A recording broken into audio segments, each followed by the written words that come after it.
If your Coinbase account is under review, it's usually due to security or compliance reasons. To resolve this issue, follow these steps. Wait for Coinbase to review.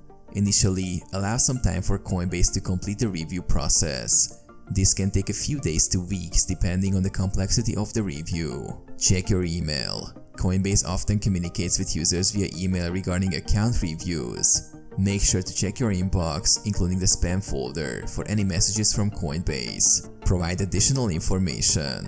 If Coinbase requests additional information or verification documents to complete the review, promptly provide the requested details. This may include a government-issued ID, proof of address, or other documents. Contact Coinbase support. If the review process is taking longer than expected or if you have any concerns, reach out to Coinbase customer support. You can contact them through the support page on their website or via their official social media channels. Follow security best practices. Ensure that your account is secured with strong passwords and two-factor authentication.